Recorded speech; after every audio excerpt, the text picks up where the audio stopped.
Welcome to Business Tips with Michael Tobian. Today's discussion is an introduction to business ethics.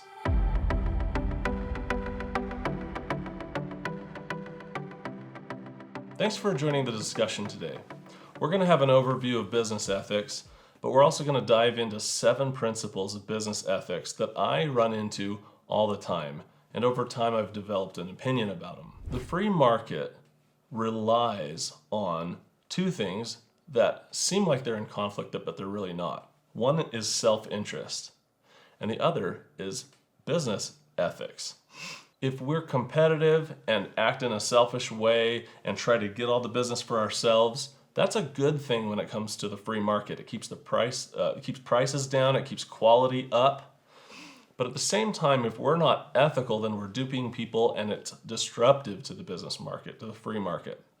So those 2 principles need to be in balance, okay? That's why we have laws punishing companies that are unethical. The problem is these companies aren't always punished because sometimes they're acting unethical but they're not breaking a law, or they are breaking a law but it's not a big enough deal for it to be punitive or for them to get sued by a company. They don't want to go out of their way to do that. It's going to be a hassle. But it's still important that we act ethically. So here's 7 principles that I feel every business owner should hone in on and kind of check themselves, make sure they're following.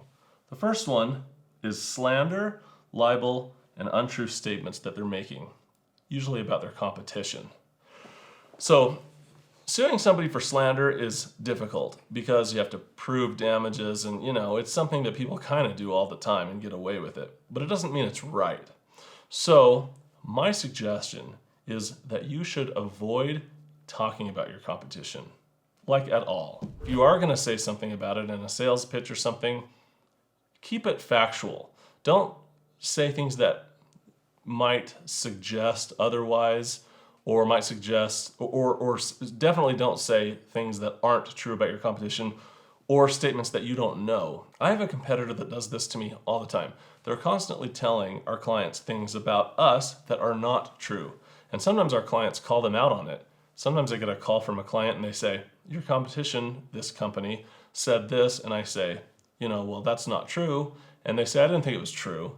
It just didn't seem right. Plus, I don't want to work with companies who are bad talking their competition. So oftentimes, this backfires on companies when they do this. Nevertheless, it's still unethical because you're lying. You're saying things that aren't true about your competition, okay? If you are going to talk about your competition, either keep it to these factual statements, or if you're going to interject an opinion, make sure you state that it's your opinion. Maybe you're in the sales process and you say, I feel that you'll be happier with us because of this. I feel we're more this than them. I tend to just avoid those, conversations anyway. But if you are going to make those conversations, keep it opinionated and state that it's your opinion. Or if you're going to say facts, make sure you're saying factual things and you're not interjecting assumptions. And certainly that you're not suggesting things that aren't true. This is really important. Second consideration. We have a whole nother video about this, but it is your fiduciary duty. Anytime there's an agency relationship in business relations, you have something called your fiduciary duty to that relationship, okay? Google defines, I don't know who was defining this, but it was something on Google, defined a fiduciary duty as involving trust, especially with regard to the relationship between a trustee and a beneficiary. And it uses this example. The company has a fiduciary duty to its shareholders. So anytime you're in an agency relationship where one entity represents another one entity represents another entity, there's a fiduciary duty. There's a duty that this entity has to act in the best interest of who they are representing. There are obvious examples of this, like an attorney. An attorney has a fiduciary duty to their clients. They have to act in the best interest of their clients, regardless of how that's going to affect the attorney's fees or whatever. An attorney could spend a lot of time working on something unnecessarily and bill too much to their client, but that is not acting with a fiduciary duty. It's not acting in the best interest of their client. They need to give advice to their client that's going to help their client. Real estate agents deal with this all the time. Sometimes a real estate agent is in a situation where they might get a higher commission if they sell it to one buyer than another buyer. But they can't consider those things because they have a fiduciary duty. They have to present offers and things to their client in a way that allows their client to make the best decision for their client. When you're an employee of a company, you have a fiduciary duty to represent the interests of that company.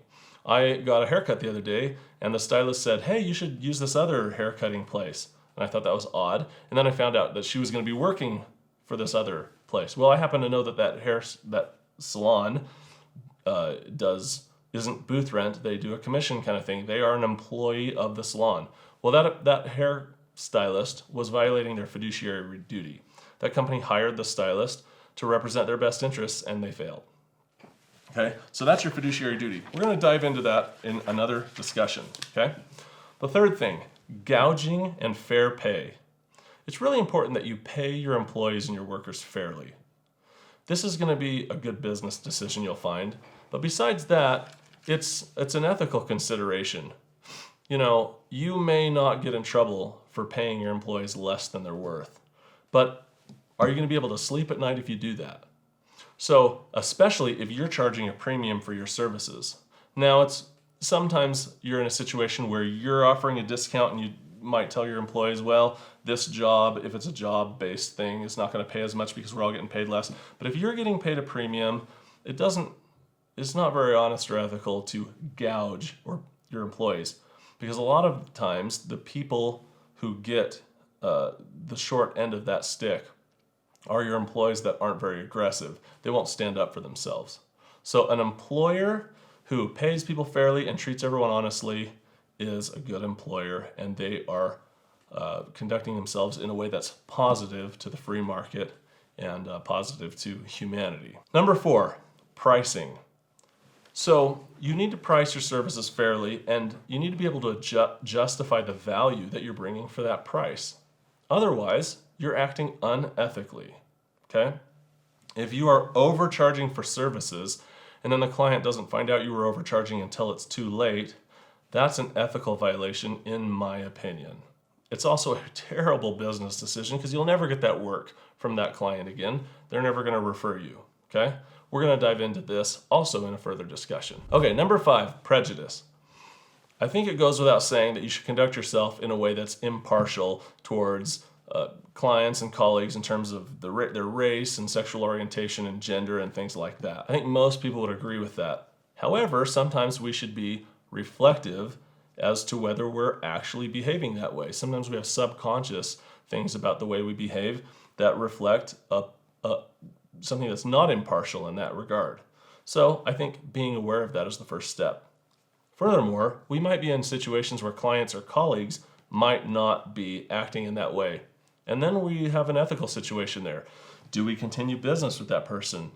Do we, we may have a client that wants something that's not in line with these types of values.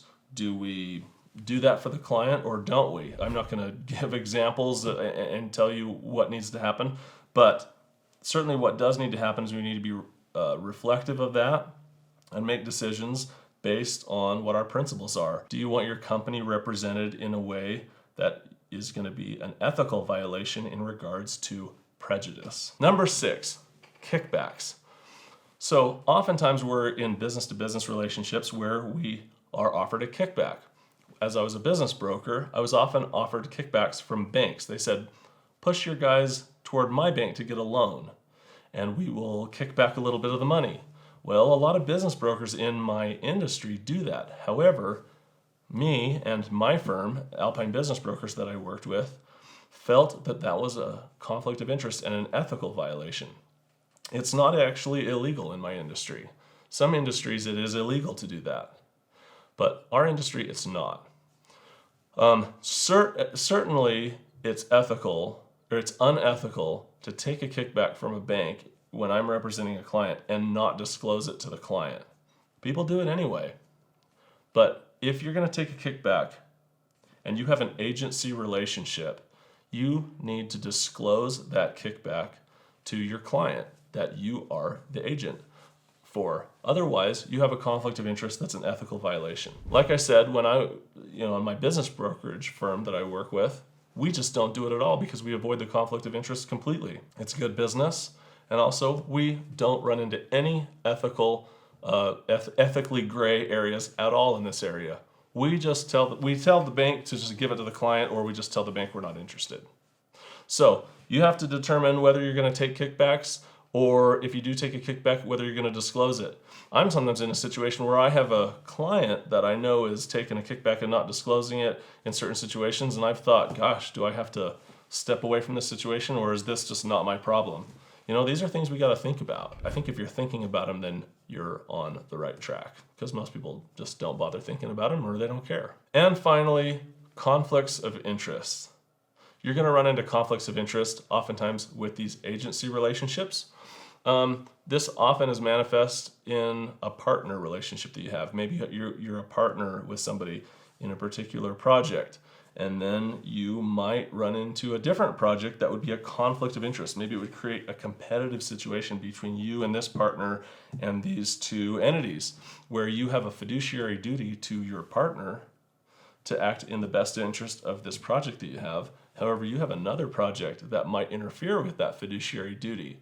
So you need to determine if you can take that project. If you've ever watched Shark Tank on TV, they run into this all the time. They say, you know, they're determining whether they should invest in this business, and they say, I really love the business, however, I have another product or service that's this company, and I feel like it would be a conflict of interest, so I'm out. They're acting ethically because they don't want to stand in between this fiduciary duty that they already have. Okay, thanks for joining us today. Those are 7 principles of ethics that you should be thinking about in your business. Again, we're going to dive into those in subsequent videos even further, so make sure you subscribe, and we will see you next time.